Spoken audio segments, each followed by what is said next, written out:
Hi, everybody. Jeff Toyster here. I am joined today by Dillon, Chief Learning Officer at Axonify, and we're going to talk about a topic that is really near and dear to me, which is training, and specifically new hire training. Why employees aren't being trained and how we can give them better training faster and easier. So just to get us started, JD, thanks for joining us. How are you today? All right. Thanks for asking me to hang out. I appreciate it. And I know your company, Axonify, just released a report about new hire training, and the results were, I don't know if they're surprising, but in a couple of sectors in particular, retail and contact centers, employees, I think it's about a third in each, are not getting trained as new hires. Do you have any insight as to why employees aren't being trained when training's so critical? There's a variety of reasons out there. So the report you referenced, we did a deep dive study with Ipsos into the state of training in frontline employees. And my organization, and myself included, have a particular passion around enabling frontline employees and making sure they have what they need to do their best work every day. And that journey tends to begin first day on the job with new hire training, onboarding, whatever term you may use. And there's a variety of reasons why onboarding in most organizations is one of those projects that learning and development is just always working on. They're always trying to figure out how to do it better, always trying to fix what's broken, because they're under tremendous scrutiny and pressure. So in a traditional learning organization, a person has to basically get fire hosed with information when they come through the door, because a wide variety of stakeholders in the organization want to make sure the person knows all of the things, knows in giant quotation marks, before they're allowed to do the job. So compliance has rules, legal has rules, HR has stuff, product has stuff, marketing has stuff. So what we end up doing in a lot of places, to generalize, is we put someone in a back room for 2 days for like 8 hours a day to click next continue through a variety of online modules. They're not learning anything. They don't retain any of that information because humans simply can't. And it's the least engaging way to start a new job that maybe you're actually excited to start. So in a lot of organizations, that's what onboarding, especially for a frontline employee, can look like. There's often a disconnect, especially in distributed organizations, on who's responsible. Do they have people in place that formally take on the relationship of a trainer with a new employee? Or they maybe just given to a person who's been there for a while and they say, Bill, show them how it's done? Is the manager supposed to do it? But at the same time, managers have manager things to do. So there's a lot of different challenges when it comes to specifically frontline new hire training. And it's one of those things where I think we've seen ways that organizations can meaningfully improve, but it's not just about the onboarding experience. It's actually, I think onboarding is a symptom of a larger challenge organizations have with enabling specifically frontline employees. So you've used the terms training and onboarding, and I wonder, do you see those as being interchangeable, or are they perhaps slightly different concepts? Generally speaking, because again, we're not the greatest at consistently defining things in this industry, but onboarding, I think, is generally an umbrella term that relates to a lot of other elements, like the cultural considerations of, welcome to our company. We've been around for 50 years. Let me tell you the story, which isn't quite training. There's the paperwork side where you have to sign a variety of documents. You have to get your tools, whatever that may be, uniforms. So I think there's a lot of things under the umbrella of onboarding, new hire training being one of them. I see the terms flipped out here and there depending on the audience or who you're talking to. I think it's a good distinction though about that umbrella. For example, I think of an employee's first day at work, and they might have walked in the door excited. And what do? It's new hire paperwork. It's all the legal stuff. It's the compliance things. We could have done those ahead of time, right? Meanwhile, IT is just now notified, hey, we've got a new employee, and it's going to be a week before we can get you set up with your credentials and access. And it's not very inspiring, and it's also not training. So I'm with you. We're not creating, we're always sometimes using them interchangeably, but I think that distinction between new hire training, how do I do my job, and the broader onboarding, I think is helpful. Because to me, and maybe you see it differently, I don't think that all that compliance stuff is an essential part of training. It's an essential part of onboarding, but maybe that if I'm getting hammered with benefits and compliance and on day one, am I learning how to do my job, or am I just getting fire hosed, as you say, with a bunch of things I'm going to forget? Correct. So why did I get hired into this organization? To do a job. I did not get hired into this organization to understand federal money laundering regulations, when I in no way probably have that level of responsibility. It's one of the topics I find interesting, how many people have to take that type of a topic. It's a bad thing. Don't money launder. But the I think, again, I think it comes back to some fundamental flaws in the way that we traditionally look at employee training, and again, especially in a frontline workforce, in that we considerably narrow the amount of time people have access to an employee when they're not heads down into an operation, right? It's almost impossible, speaking as someone who came from frontline management, it's almost impossible to get an employee out of the operation in order to focus on long form training experiences. So if you work in a grocery store and you work behind the deli, once you're behind the deli counter, you're gone, right? Because you have to support customers, you have to help the organization make money. That's why you're there. So the likelihood of the training department or anyone else getting access to that employee to go to a back room to sit there and consume an hour worth of content is unlikely, and it results in training or compliance or whoever else is trying to deliver something having to chase managers, to chase employees, to maybe eventually get it done. Because there's the frank reality, especially when you think about compliance, it's not going away. Laws aren't going to stop. And the state of California is still going to have very specific requirements when it comes down to exact seat times and exact training content people have to experience in exactly amount of times after their first day on the job, right? So for me, when you kind of speak to the solutioning side of it, it comes back to the fact that learning is not a place and time experience. It's not put me in front of content, I will consume it. Now I know, therefore I will do better things. It's an iterative process. People can only take in so much information. It takes time for people to be able to really retain and apply information in meaningful ways to actually learn. So for me, it's more about finding ways to embed, and that's what my teams do, finding ways to embed the experience of learning and training into the day-to-day part of the everyday working experience. Because then when it's no longer a question of I've only got 8 hours, I have to get everything I can into that 8 hours or 2 days or 1 week. Contact centers, it's sometimes 3-4 weeks, right? But still, way too much information for even that expanded period of time. When we're now dealing with, I've got access to people potentially every day, I can do a lot more interesting things with that first day or that first new hire training period that really focuses on what's going to matter, that's going to help them get ready. So the first time they pick up the phone when they're a contact center agent and someone's angry on the other side, they're ready for that and not necessarily thinking about all of the other content they consumed that wasn't helping them with that, which is their core job function. So for me, I always talk about onboarding as really a process that doesn't end. I think we look at it incorrectly when we say, well, you come in, you start here, and then we train you, and it's over here, and now you can do your job. I see it as this is the beginning of the learning and support experience of this organization, and it will continue to stretch out. Just sometimes it'll be more structured and formalized, like as a new hire may require. Sometimes it'll be more informal and on demand because you're trying to solve a unique problem. So for me, it comes back to the way the organization addresses learning overall for an employee, and that can fundamentally help them change what they do during a new hire period. So I think probably if people are listening or watching this, they're probably nodding and understanding time is limited. It's really difficult. And I think most people in professional trainers certainly would say, we agree, training is a process. But agreeing with that and then putting it into practice are two different things. And so if I'm a manager and I want to make this a process, but ultimately I need people to do their jobs and do it well, where's the first place to start? Like, what's the very first thing that a leader or a trainer should do to convert something from a timeline to a true process?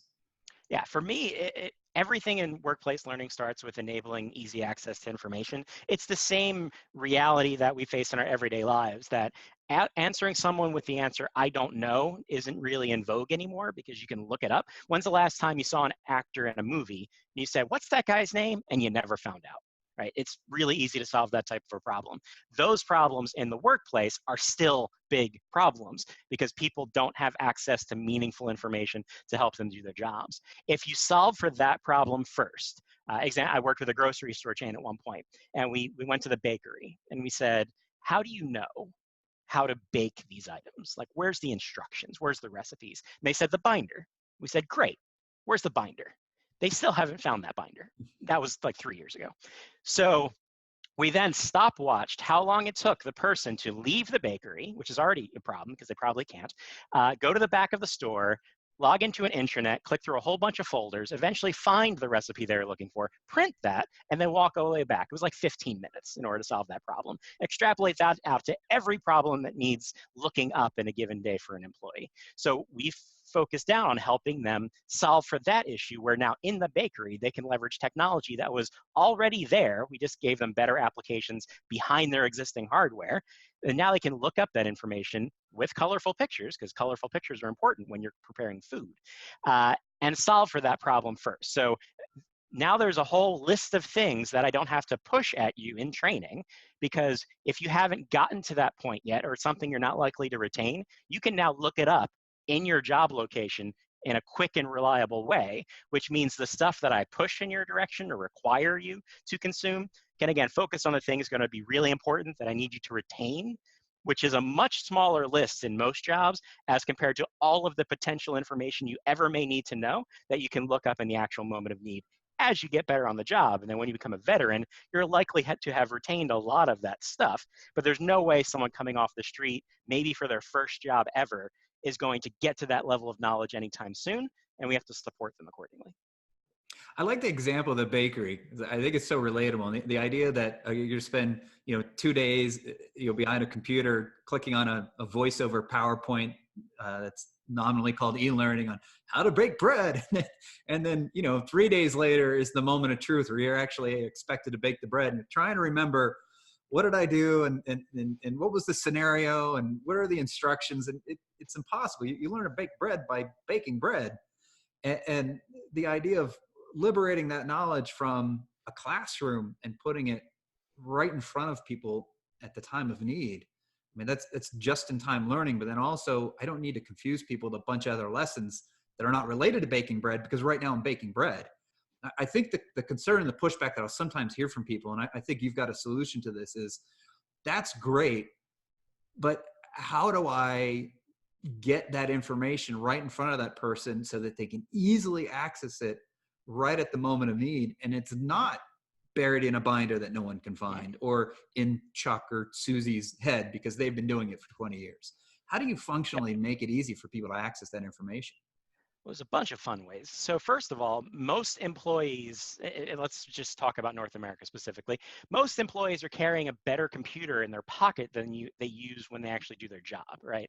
So there's the liberation of the personal mobile device as part of the story is extremely helpful, and cost savings for an organization. So we'll work with some organizations where we'll maybe gate the network so that certain tools can only be accessed in store, or maybe when someone is specifically on shift, or certain gates, basically to eliminate the question of, can people access company information when they're not on the clock, which is still a consideration for a lot of folks in different parts of the world.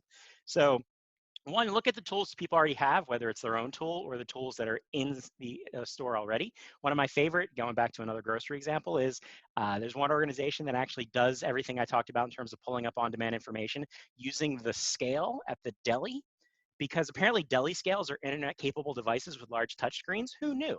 But that's actually where they can pull up job aids, and it's literally staring them in the face while they're doing most of their work. So for me, it's look at the tech that's already in play and the tools that are in play and say, how can we use this to solve this problem? And then find what you may need to add. So in some cases, in previous roles I had, I used really kind of basic wiki type technology because it's searchable. It's a type of tech that looks kind of like Wikipedia, it's familiar to people. And in some other cases, we'll build, custom applications or applications my team creates into that experience to solve that particular problem. But I think it is a solvable problem. A lot of organizations might already have the tech to do it. I just think there's a disconnect between what people think is training and this idea of being able to access information and solve problems, which for me is the fundamental layer of learning at work. So I think almost any of us can relate to the idea of like going to YouTube and watching a short video on how to do something or looking up an article. And I think what you're saying is, let's just do that. Let's do that in the workplace and make it really accessible. I feel there's probably a human element at some point, or a machine element, which is, okay, I followed the procedure for, we'll use your example. I think it's great. The baking bread. Mhm. Now here's my output. Mhm. Did I do it right? And what's the solution there when the manager's busy and I feel like I don't have a lot of time because I'm running around and I need this person just to get it. But if they're baking bread loaves that are not done correctly, uh, they're not really trained. How do companies address that issue? Sure. So I think there's a couple things. I think the one, there's a procedural process question, right? Of how do people clearly understand what expectations are? And that's why I kind of made the reference to introducing colorful photos in that type of environment was actually a major step, because when you're looking for the final product, having a detailed explanation and a photo of the final product helps a lot of people. So there's that kind of performance support side of things. I think there's a lot to be said about how we evaluate readiness. So let's just stay in grocery stores while we're at it. So let's say you're going to work in a deli. A lot of that is meat slicing, right? There's no way on planet Earth that I can validate that you are ready to use the meat slicer, not the safest piece of equipment if you don't know what you're doing, by taking a multiple choice test in an e-learning module. I don't know if you're ready or not. So assessment has to be a combination of kind of the fundamental knowledge requirements, right? I don't have to know the name of the slicer, when it was made, and who the manufacturer is. I can look those things up. I'll bet a lot of people have that type of detail in the training modules. That doesn't need to be there. I need to fundamentally understand just the knowledge I need in order to then execute the right behaviors. And I think that's a gap that a lot of organizations have, is maybe the outcome is clearly defined. You know, what is a well-sliced piece of meat, maybe well documented. What's the behavior requirement that I want to see from a person to get to that outcome that will keep them safe, that'll keep them efficient, that'll get me what I'm trying to get as a business in terms of the outcome. So one thing my team helps people do is really have that tough conversation to say, again, it's maybe new hire training, it's something else they're trying to help people do. What's the outcome you want as an organization, and how are you going to measure that? It can't just be sell more things. No, specifically, what do you want to sell, and to how much do you want to increase that sales? Great. Now, what do I need people to do in order to get to that goal? And it can't just be sell better. It has to be specific behaviors that you observe, that you expect to see, what good looks like, that will help people get to that goal. And then I, as a learning professional, can pull that backwards to say, okay, so how do I get people into that behavior set? So is it knowledge change? Is there support tools required? Something procedural has to happen? Because there's probably a multitude of factors that go into getting people to do things a certain way. I have to clearly understand what that way is to get them there. And then from a training perspective, I have to be able to assess to that same behavior set. So not just what you know, I have to actually tangibly see you do it sufficiently to know you know what you're doing, and now you can execute on your own and then lean on support when you need it. So I think it's a combination of those things, but it really starts for me at defining expected behavior. What does good look like, so that I can train to and then assess to the expectation and not just the outcome.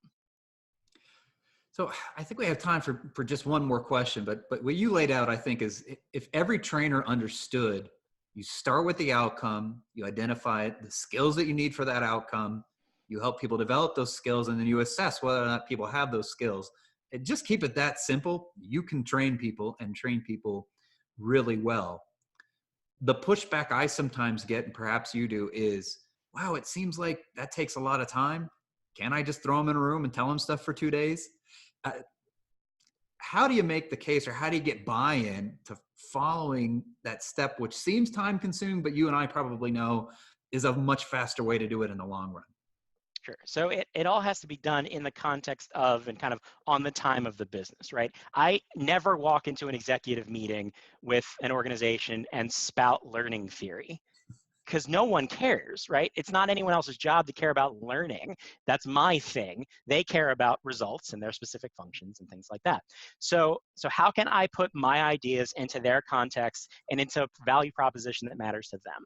So when we talk about the idea of how to better train people in a frontline capacity and how to kind of extend that onboarding process, and I start to say things like, I know I can't get people out from behind the deli counter, but we know we all want them to perform more effectively, and we have these specific problems we're trying to face, whether it's safety related, efficiency related, right? There's always something.